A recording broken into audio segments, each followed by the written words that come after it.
后卫都知道他想要干什么，从右路内切，然后戳射都远角，但他们就是无法阻止他起脚射门，甚至破门得分。他的动作很简单，频率却极快，像一道闪电，一击制敌，改变整场比赛的方向。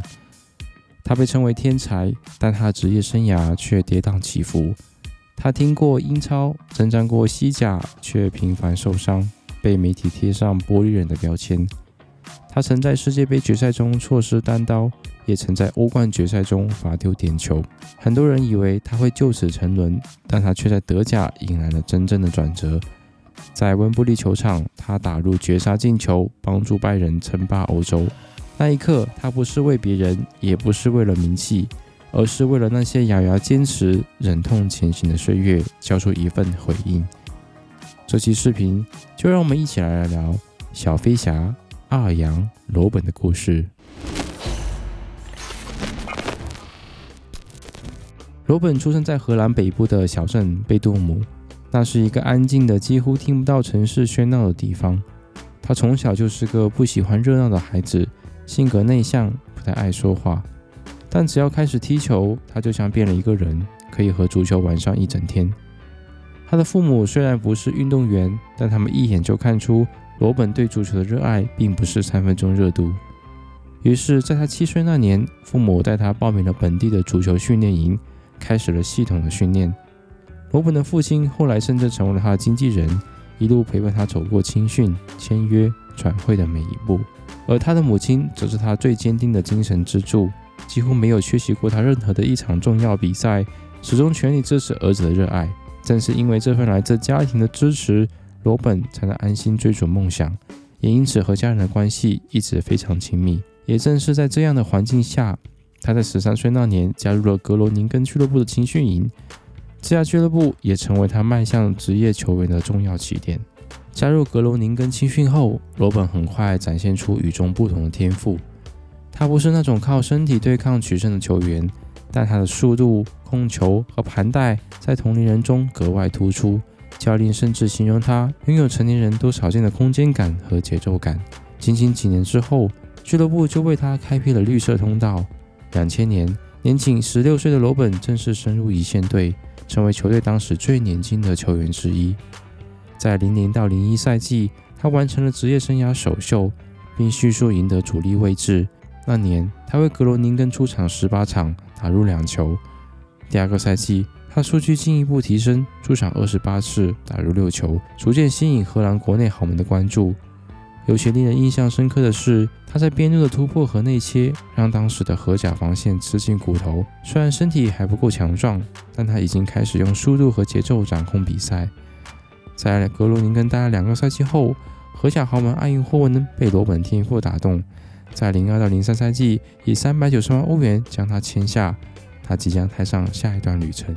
罗本几乎没有花太多时间去适应埃因霍温，在加盟的第1个赛季，他就延续了在格罗宁根那种边路突破的节奏感，以及让后卫防不胜防的内切动作。他与前锋凯日曼的配合堪称天衣无缝。罗本在边路突进，送出精准传中，凯日曼门前一锤定音。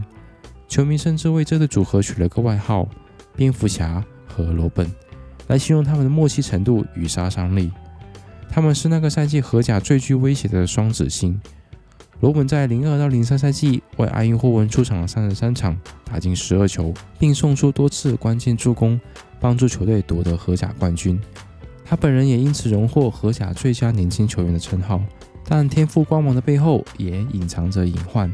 到了第2个赛季，罗本开始受到脚踝伤势的困扰，伤病让他多次缺阵，也影响到了他的状态。这或许是速度型球员的副作用，节奏变化虽然致命，却也为身体带来了极大的负担。这是罗本第一次真正意识到自己的踢球方式可能会对身体造成长期的伤害。尽管缺席了部分比赛，欧洲豪门早已将目光锁定在这位年轻的边路天才身上。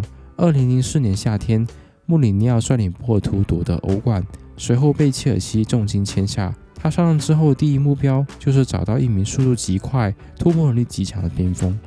罗本是他心中理想的那种球员，速度快、技术细腻、年轻、有潜力，转会费也相对合理。不过，穆里尼奥并不是唯一一个追逐罗本的人，当时的曼联主帅福格森也想要签下他，双方甚至已经展开了谈判，但由于曼联在转会费上迟迟未能与埃因霍温达成一致，穆里尼奥果断出手，迅速以1800万欧元的报价敲定交易。就这样，年仅20岁的罗本正式踏上了自己的英超之路。说到英超，罗本的开局并不顺利，在一场季前赛中，他在一次看似普通拼抢中不幸脚趾骨折，导致英超首秀被迫推迟了2个月。而在恢复期间，他还出现了一次让人始料未及的伤情，他的睾丸突然肿胀，甚至一度无法正常行走。好在队医检查后排除了严重的问题，这段插曲最终有惊无险。2004年10月，在对阵布莱克本流浪的比赛中，罗本终于完成了代表切尔西的正式首秀。复出之后，他迅速找回状态，惊人的速度、标志性的内切，很快就征服了英超的后卫，也征服了斯坦福桥的球迷。凭借连续高光的表现，他当选11月英超最佳球员，并在当赛季贡献了7个进球和9次助攻，帮助切尔西夺得英超冠军。但好景不长，罗本的玻璃人体质再次显现。接下来的2个赛季，他频繁受伤，状态起伏不定，无法连续保持出场。而一次欧冠点球失利，更成为他离开切尔西的转折点。那是06到07赛季欧冠半决赛的第2回合，切尔西客场挑战利物浦，罗本刚刚伤愈复出，被安排在替补席出场，比赛被拖进点球大战。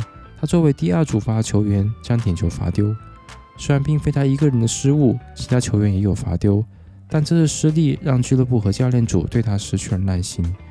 穆里尼奥在赛后被问到对罗本的看法时，曾无奈地表示：“我喜欢他，但如果他无法稳定出场，那我只能依赖更可靠的人。”与此同时，皇马也对罗本展开了追逐。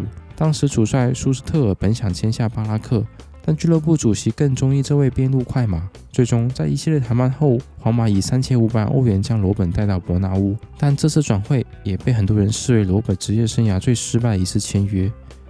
那时，皇马星光璀璨，他与范尼、斯内德、德伦特等人组成了所谓的荷兰帮，一度让人期待这支球队能打出速度与技术并存的新风格。起初，罗本的表现并不差，他西甲迅速打开局面，首个赛季贡献关键进球与助攻，帮助皇马在07到08赛季成功夺得西甲冠军。但与在切尔西相似的问题再次出现，他依旧无法连续出场，时常在关键时刻因伤缺席。而西班牙媒体对伤病球员容忍度远比英格兰更低。更糟的是，皇马战术体系逐渐从边路突破向控球中场过渡，罗本那种一个动作撕裂整条防线踢法开始显得不那么合群。他开始频繁被换下，或者干脆被排除首发的阵容。有时即使状态不错，教练宁可用劳尔和伊瓜因。罗本渐渐明白，这里并不属于他。虽然他心灰意冷的是2009年夏天，皇马以创纪录的9600万欧元签下 C 罗，随后又连续引进本泽马、卡卡、阿隆索，一波新银河战舰的浪潮直接将他和荷兰帮全数推上离队名单。即便他前一个赛季打出了个人在西甲的最高光表现，依然没有改变管理层的决定。罗本曾回忆说：“我不想走，我觉得我在皇马踢得很好，但我感觉他们已经不再需要我。”就这样，2009年夏天，他被皇马以2500万欧元卖给拜仁慕尼黑。对很多人来说，那像是一种贬值式的清洗，但对罗本来说，这反而成为他职业生涯最重要的转折点。罗马抵达慕尼黑那天，没有盛大的欢迎仪式，也没有太多镜头推准他。毕竟，一个在皇马被扫地出门的玻璃边锋，谁会真的相信他能带来什么不同呢？但罗本的回应来得比所有人想象的要快。他在加盟的首秀中就梅开2度，帮助拜仁5-1大胜狼堡。接下来的整个赛季，他和里贝利组成了恐怖的罗贝利组合，边路犀利，内切精准，配合无解。拜仁一跃成为德甲最具统治力的球队之一。罗本也再次找回了信心与速度。可是，罗本的拜仁之路并不是一帆风顺的。2010年，拜仁杀入欧冠决赛，却0-2不敌国米。2012年，他们在慕尼黑主场再次闯入决赛，这次面对切尔西。常规时间第59分钟，罗本获得点球机会，如果他打进，他们就是冠军。但可惜他罚失了，拜仁最终在点球战中败北。罗本从王牌边锋一夜之间变成了罪人。德国媒体毫不留情，球迷嘘声四起，连更衣室内部也有质疑的声音。他开始质疑自己，甚至一度考虑离开拜仁，但他没有。